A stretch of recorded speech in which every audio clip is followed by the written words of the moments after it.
Hello friends, welcome to मिमी and mama vlog. तो जल्दी से लंच में मैंने बना लिया था जी मैगी, क्योंकि जावेद भी यहाँ पर नहीं थे, मतलब अपने काम से गए हुए थे। तो मैंने बस फटाफट से मैगी बनाया था अपने लिए।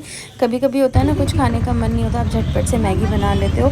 और फिर उसके बाद हम निकल गए थे अराउंड 3 o'clock शॉपिंग के लिए। मैं गई थी अपनी जेठानी के साथ, और मिमी देखी कैसे फंस के बैठी हैं ऑटो में फंस के बैठी थी। और ये हम पहुंच गए जी, हमें बच्चों के कपड़े लेने थे ईद के लिए, तो हम पहुंच गए थे जी ज़ूडियो। ठीक है, मेरे घर से थोड़ा सा दूर है, और वहाँ पे हम लोग चले गए थे क्योंकि बच्चों का बहुत अच्छा कलेक्शन आया हुआ है। लास्ट टाइम भी मैं यहाँ गई थी, ब्लॉग सारे शेयर किए हुए हैं आप लोगों के साथ मैंने ऑलरेडी अपने चैनल पर। तो ये है जी मेरी जेठानी, और उनका छोटा बेटा मेरे साथ गया था, और बड़ा बेटा नहीं गया था, वो स्कूल गया हुआ था। और फेस में इनका नहीं दिखाऊंगी, ठीक है, तो फेस के थोड़े से रेस्ट्रिक्शंस हैं, तो वो मैं नहीं दिखाऊंगी उनका। ये है जी हमारी और आपकी सबकी चहेती मिमी। और मिमी बहुत नॉटीनेस कर रही थी यहाँ पे आके। जब मैं इनका ट्रायल कर रही थी कपड़ों का, बिल्कुल रेडी नहीं हो रही थी करने के लिए। क्लिप बिल्कुल नहीं पहनना चाहती है, जैसे ही मैं लगाती हूँ फ़ौरन निकाल देती है। और पूरा मतलब ज़ूडियो में नहीं, ऐसे घूम रही थी जैसे ये इसकी नानी का घर हो। मतलब ऐसा लग रहा था कोने कोने से वाकिफ़ है, कौन सी चीज़ कहाँ रखी है, मुझसे ज़्यादा इसको पता था। मैंने इसे पूछा, मिमी वेयर इज़ द डिओड्रेंट, तो ये भाग के ना इस सेक्शन में पहुँच गई। मतलब हो रहा है आपको यकीन, लग रहा है आपको ऐसा ऐसा ही कर रही थी ये लड़की मेरी। और ये देखिए, ये वाला जो ड्रेस मेरे हाथ में आपको दिख रहा है ना, ये ड्रेस मुझे पसंद आया था। और हम मतलब ऑलमोस्ट ईद आने को ही है 2 दिन के बाद, और सारा कलेक्शन जो है ना वो छट चुका था। तो अब जो भी हमें मिला वो हमने ले लिया। वो मिमी के लिए लिया मैंने, ये अपने लिए टी शर्ट्स देख रही थी मैं, टी शर्ट्स लेनी थी मुझे अपने लिए। तो ये 2 टी शर्ट्स मैं देख रही थी, तो इसमें से मैंने एक ली थी वो रेड वाली, और वो बनाना वाली मैंने नहीं ली थी, बल्कि वो बहुत अच्छी थी, लेकिन बस पता नहीं क्यों मैंने छोड़ दी, वो नहीं ली, एक ही ली वो रेड वाली। और फिर अब मैं ये फुटवेयर वाले सेक्शन में गई थी जी। फुटवेयर में ना ये वाला जो फुटवेयर था, मतलब ये सैंडल, ये हील देख के ना मैं रुक गई थी। हालांकि मैं ये वाली हील्स नहीं पहनती हूँ, बच्चे की वजह से नहीं, उससे पहले भी मैं नहीं पहनती हूँ। मतलब थोड़ा सा मुझे चलने में डिस्कम्फ़र्ट होता है, लेकिन ये देखने में इतनी स्मार्ट लग रही थी ना, और मैंने बस इसको ट्राई करना तो ज़रूरी समझा। देख रहे हैं आप मेरे पैर में, इतना स्मार्ट पीस था ना ये। मतलब अगर इसको कोई पहन के निकले तो क्या ही लगे। और मतलब हील पहन के ना एक बहुत अच्छा सा कॉन्फिडेंस आता है, आपकी पर्सनैलिटी ना एकदम से ग्रूम कर जाती है, एकदम से देखिए आपके अंदर कॉन्फिडेंस आता है। मैंने ऐसे पहन के देखा, और देखिए मैं लंबी भी लग रही हूँ इसमें, और कॉन्फिडेंस भी बहुत बूस्ट होता है कि मतलब आप ना बहुत कॉन्फिडेंट फील करते हो अपने आप में।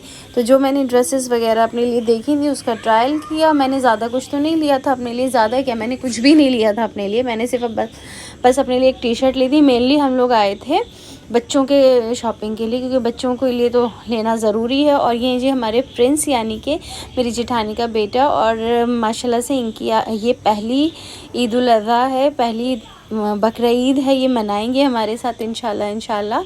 और ये देखिए कितना क्यूट लग रहा है, बिल्कुल मेरा बेटा लगता है ये इज़ सो क्यूट, एंड बहुत ही शांत बच्चा है। मतलब ऐसे बच्चे ना बंदा 3 पाल ले एक साथ, इतना शांत है। और ये हमारी वाली, ये देखो, ये तो इन्होंने ना आतंक मचा दिया था ज़ूडियो के स्टोर में जाके। वो सेल्समैन सेल्स गर्ल मुझे भी साइड से वो देख रही थी, मतलब उनको भी लग रहा था कि मैं क्या ही कर सकती हूँ मेरी बेटी बिल्कुल नहीं मान रही थी। और इसको ना बहुत इंटरेस्ट है, जो कि मैंने नोटिस किया है, क्योंकि मेरा ज़्यादातर ये वीडियो बनते हुए देखती है मेकअप से रिलेटेड, तो इसको भी ना इंटरेस्ट है मेकअप की चीज़ों में। देखते हैं बड़े होके क्या ही करेगी। तो फिर ये देखिए जी यहाँ से, अच्छा हमने सारा चीज़ें ले ली थी। और ये जो शर्ट देख रहे हैं आप, ये सब बाद में ईद के दिन मैं आपको दिखाऊंगी। ये हमने बच्चों के लिए सामान, जो भी कपड़े वगैरह लिए थे, वो ईद वाले व्लॉग में आप लोगों को दिखाऊंगी। यहाँ पे मैं करा रही थी, बिलिंग हो रही थी हमारी। और मतलब ये जो मैं स्किन अपनी देख रही हूँ ना यहाँ पे इसका ना राज मैं आप लोगों को बताने वाली हूँ बहुत जल्दी, नेक्स्ट वीडियो में देखना बिल्कुल मत भूलिएगा। और नेक्स्ट वीडियो स्पेशली सिर्फ इसी के लिए होगा, मतलब मेरी स्किन जो ग्लो कर रही है ना उसके ऊपर। और ये देखिए, इट्स अ मोमेंट।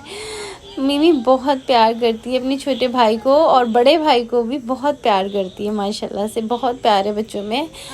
मतलब ऐसे ही बना रहे हमेशा तो बहुत अच्छी बात है। और ये डिपेंड करता है ना बड़ों के ऊपर, बड़े कैसे इस चीज़ को ट्रीट करते हैं, उसी के हिसाब से बच्चे भी फिर उस चीज़ को फॉलो करते हैं। तो वहाँ से निकलने के बाद जी हमने कुछ खाना पाना खाया, मतलब पेट पूजा की, शर्मा लिया, लाइम लिया। और मिमी ने ना यहाँ पे इतना हल्ला मचाया था, ये देखिए। मतलब लोग पीते हैं स्ट्रॉ से और मेरी बेटी जो है वो खाती है स्ट्रॉ से। तो ये देखिए, घर जब मैं पहुंची ना तो हमारे यहाँ ये आई हुई थी, ये सब लोग जानते होंगे, इसको नटमेग कहते हैं इंग्लिश में और हिंदी में कहते हैं जी जायफल, गरम मसाला। मतलब हिस्ट्री से अगर आप वाकिफ़ हैं, आपको पता होगा कि केरला फेमस है अपने गरम मसालों के लिए। और जो वास्को ड गामा थे, सबसे पहले जिन्होंने इंडिया की खोज की थी, वो केरला पहुँचे थे, यहाँ से मसालों की सप्लाई करते थे। हिस्ट्री में बहुत बड़ा बड़ा ये चैप्टर है, सबको पता होना चाहिए जो लोग हिस्ट्री को जानते हैं। और इसका जो फल है ना, बाहर से देखिए इस तरह से लगता है जैसे नाशपाती होती है ना, उस तरह से कुछ लगता है पेयर के जैसे। और अंदर से ये नटमेग यानी कि जायफल जिसे कहते हैं वो निकलती है। और ये गरम मसालों में यूज़ होता है, दिल्ली में नॉर्थ में बहुत यूज़ होता है, कौरमे में, बिरयानी में यूज़ होता है। और इसका जो ना केरला में बहुत पेड़ होते हैं इसकी, यहाँ पे जातिका बोलते हैं उसको। और उसके जो बाहर का जो फल है ना, उससे यहाँ पे अचार बनाया जाता है। अच्छा, रात में मैंने बनाई थी जी, मतलब ये ना इसकी रौनक देखिए, माशाल्लाह माशाल्लाह माशाल्लाह मेरी सब्ज़ी की, इतनी प्यारी सब्ज़ी बनी थी ना ये।